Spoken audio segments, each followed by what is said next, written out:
거대한 배가 소리 없이 항로를 바꾸는 것처럼 때로는 우리 삶에서 가장 중요한 변화가 아주 조용하게 시작되곤 합니다. 오늘은 바로 그런 조용하지만 거대한 전환의 한가운데에 서 있는 한 회사, 현대자동차의 아직 끝나지 않은 이야기에 대해 조금 깊이 들어가 보려고 합니다. 겉으로 보기엔 어제와 똑같은 평범한 하루 같지만 사실 그 물밑에서는 다음 시대를 향한 거대한 전환이 이미 막을 올렸을지도 모릅니다. 최근 현대자동차에서 감지된 어떤 신호들이 바로 그런 느낌을 주는데요. 요란한 발표나 선언 같은 건 없습니다. 하지만 무언가 아주 중요한 일이 벌어지고 있다는 그런 기운. 조용하기에 오히려 더 의미심장하게 다가오는 그런 변화의 이야기입니다. 이 이야기의 시작점은 얼마 전 있었던 현대자동차의 한 인사 발표입니다. 보통 연말을 앞둔 11월쯤에 이루어지던 사장단 인사가 어쩐 일인지 한 달 넘게 계속 미뤄졌습니다. 여러 추측이 오가던 끝에 마침내 명단이 공개되었는데 사람들은 무언가 아주 중요한 것이 빠져 있다는 걸 알아차렸습니다. 수많은 이름이 오르내리고 새로운 보직이 발표되는 그 와중에 모두가 주목하던 바로 그 자리가 텅 비어 있었기 때문이죠. 그 빈자리는 바로 ABP, 그러니까 미래자동차의 두뇌라고 할 수 있는 자율주행과 소프트웨어를 총괄하는 본부장의 자리였습니다. 얼마 전에 이 조직을 이끌던 송창현 사장이 갑작스럽게 회사를 떠난 이후였기 때문에 업계의 모든 시선은 과연 그 후임이 누가 될 것인가에 쏠려 있었거든요. 그런데 현대차는 마치 약속이라도 한 듯 그 자리에 대해서는 깊은 침묵을 지켰습니다. 도대체 이 텅 비어있는 의자는 우리에게 무엇을 말해주고 있는 걸까요? 이 질문에 답을 찾으려면 잠시 시간을 거슬러 올라가서 이 모든 일이 시작되기 전의 풍경을 먼저 들여다볼 필요가 있습니다. 지금의 이 빈자리를 온전히 이해하려면 먼저 막 끝이 난 한 시대를 돌아봐야 합니다. 대략 2020년 무렵부터 시작되었던 현대자동차에게는 아주 특별했던 그런 시간들이었죠. 희망과 기대가 정말 넘쳐흐르던 그런 때였습니다. 그 시기는 말 그대로 투자의 시대였습니다. 자율주행 기술을 가진 해외의 스타트업부터 영화에서나 보던 하늘을 나는 자동차, 즉 도심 항공 모빌리티, 그리고 자동차를 스마트폰처럼 계속해서 업데이트하는 소프트웨어 중심 자동차에 이르기까지 미래라고 불리는 거의 모든 영역에 정말 막대한 자금이 흘러들어갔습니다. 마치 아주 비옥한 땅에 온갖 종류의 씨앗을 뿌리듯이 가능성이 조금이라도 보이는 곳이라면 어디든 아낌없이 투자했던 거죠. 미래를 향한 기대감으로 가득했던 아주 희망적인 계절이었습니다. 하지만 농사라는 게 늘 그렇듯이 씨앗을 뿌린다고 해서 모든 씨앗이 풍성한 열매를 맺는 건 아니었습니다. 그 막대한 투자에도 불구하고 기대했던 것만큼의 성과는 나오지 않았다는 평가가 내부에서 조심스럽게 흘러나오기 시작했습니다. 세상은 정말 빠르게 변해가는데 우리의 속도는 그 변화를 따라가지 못하고 있다는 위기감이었을지도 모릅니다. 그리고 얼마 전 이 투자의 시대를 상징하던 인물 중 한 명이었던 송창현 사장의 퇴임은 이 희망의 계절에 마침표를 찍는 것과 같은 사건이 되었습니다. 이제는 다른 방식의 접근이 필요하다는 그런 무언의 신호였던 셈이죠. 그리고 바로 그 시점에 이번 인사에서 가장 주목해야 할 한 사람이 조용히 돌아왔습니다. 바로 현대제철에 있던 서강현 사장의 귀환입니다. 그의 복귀는 흩어져 있던 씨앗들을 정리하고 정원을 가꾸는 걸 넘어서서 현대자동차가 이제 무엇을 하려고 하는지에 대한 가장 강력하고 분명한 힌트였습니다. 서강현 사장은 흔히 재무통이라고 불리는 인물입니다. 이런 재무 전문가가 회사의 핵심으로 돌아오면 많은 사람들은 보통 딱 한 가지를 떠올리죠. 아, 이제 비용을 줄이고 허리띠를 졸라매겠구나. 물론 아주 틀린 말은 아닙니다. 지난 몇 년간 뿌려놓았던 수많은 씨앗들을 다시 한번 꼼꼼히 살펴보고 어떤 것을 더 키우고 또 어떤 것을 솎아낼지 결정하는 일. 그것도 그의 중요한 역할 중 하나일 겁니다. 하지만 그의 진짜 임무는 단순히 돈줄을 죄는 것에 그치지 않습니다. 그는 현대제철이 아주 어려운 시기를 겪을 때 성공적으로 경영을 정상화시키고 그 위기를 기회로 바꾼 경험이 있는 인물이거든요. 그런 그를 다시 불러들인 이유는 훨씬 더 거대한 그림을 그리기 위해서입니다. 바로 아직 끝나지 않은 현대자동차의 가장 중요하고도 민감한 내부 이야기를 마무리 짓기 위해서 말이죠. 이 이야기의 가장 깊은 곳, 그 핵심은 바로 여기에 있습니다. 정몽구 명예회장에서 정의선 회장으로 이어지는 경영승계 작업을 완전히 마무리 짓는 것.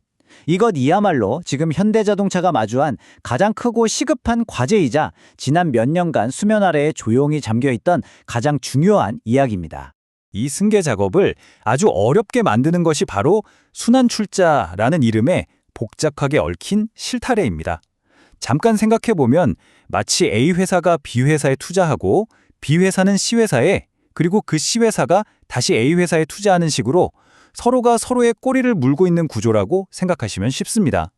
이렇게 되면 누가 진짜 주인인지 불분명해지고 적은 지분으로도 그룹 전체가 흔들릴 수 있는 약점이 생기게 되죠. 안정적인 경영권을 확보하기 위해선 반드시 풀어야만 하는 숙제인 셈입니다. 사실 현대차는 2018년에 이 문제를 한번 해결하려고 했지만 당시 여러 반대에 부딪혀서 실패한 경험이 있습니다. 그 이후 잠잠했던 이 문제가 다시 수면 위로 떠오르고 있는 겁니다. 이 복잡한 실타래를 푸는 데는 정말 천문학적인 자금이 필요합니다. 시장에서는 그 규모를 최대 10조 원까지도 보고 있습니다. 정말 상상하기 어려운 액수죠. 이제 왜 서강현 사장 같은 재무 설계사가 필요했는지 그 그림이 조금 더 명확해지는 것 같습니다. 이 거대한 자금 계획을 설계하고 단 한치의 오차도 없이 실행할 야전 사령관이 필요했던 것이죠. 그렇다면 현대자동차는 이 거대한 내부 과제를 해결하기 위해서 지금 어떤 준비를 하고 있을까요? 최근의 움직임을 자세히 들여다보면 아주 신중하게 두 개의 큰 길이 동시에 놓이고 있다는 걸 알 수 있습니다. 하나의 큰 목표를 향한 두 갈래의 전략이 조용히 가동되기 시작한 겁니다. 첫 번째 길은 그 천문학적인 자금을 확보하기 위한 계획입니다. 그리고 그 계획의 한가운데에는 로봇계 스팟, 영상으로 우리에게도 아주 익숙한 한 회사의 기업 공개, 즉 IPO가 자리하고 있습니다. 네, 바로 보스턴 다이내믹스입니다. 시장에서는 이 회사의 가치를 최대 20조 원까지 평가하고 있는데요.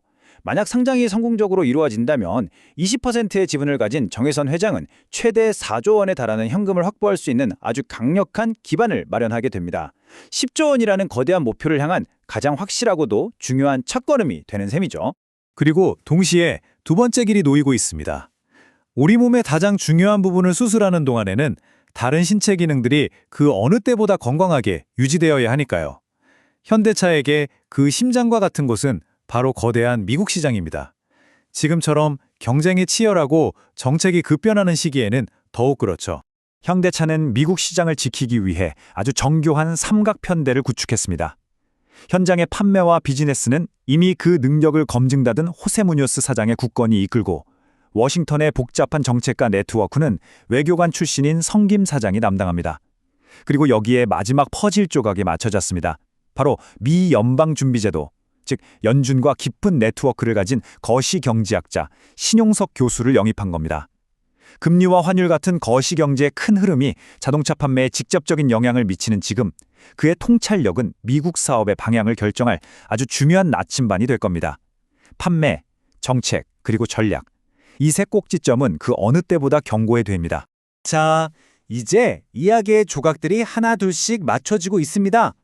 내부적으로는 거대한 승계 작업을 위한 자금 마련 계획이 서강현 사장의 지휘 아래 움직이기 시작했고, 외부적으로는 가장 중요한 미국 시장을 지킬 삼각편대가 완성되었습니다.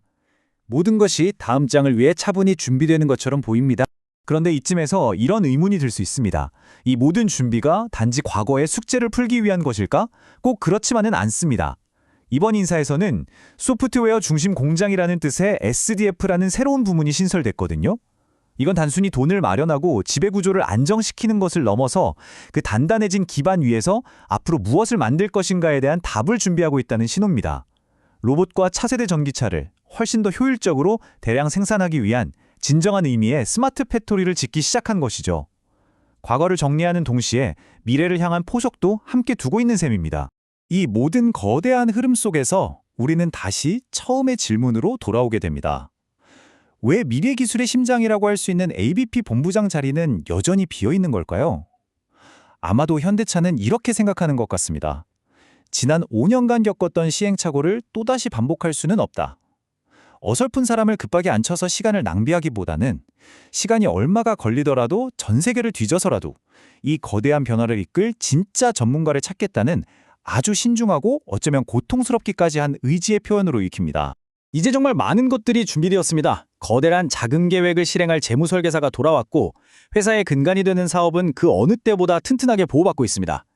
모든 준비가 끝난 것처럼 보이는 바로 이 순간, 우리는 다시 한번 묻게 됩니다. 이 모든 준비는 결국 무엇을 위한 걸까요? 결국 모든 길은 하나의 빈자리로 다시 모입니다. 승계를 위한 계획, 사업 안정을 위한 전략, 미래 공장을 위한 준비, 이 모든 것은 어쩌면 아주 단단하고 값비싼 그릇을 만드는 과정일지도 모릅니다. 하지만 그 그릇에 과연 무엇을 담을 것인지, 즉 현대자동차의 기술적인 미래와 영혼을 이끌어갈 마지막 퍼즐 조각은 아직 나타나지 않았습니다. 현대자동차의 다음 장은 그렇게 가장 중요한 한 페이지를 비워둔 채 여전히 쓰여지고 있는 중입니다. 이 끝나지 않은 이야기가 과연 어떤 결말을 맺게 될지 한 번쯤 조용히 지켜볼 문제일지도 모르겠습니다.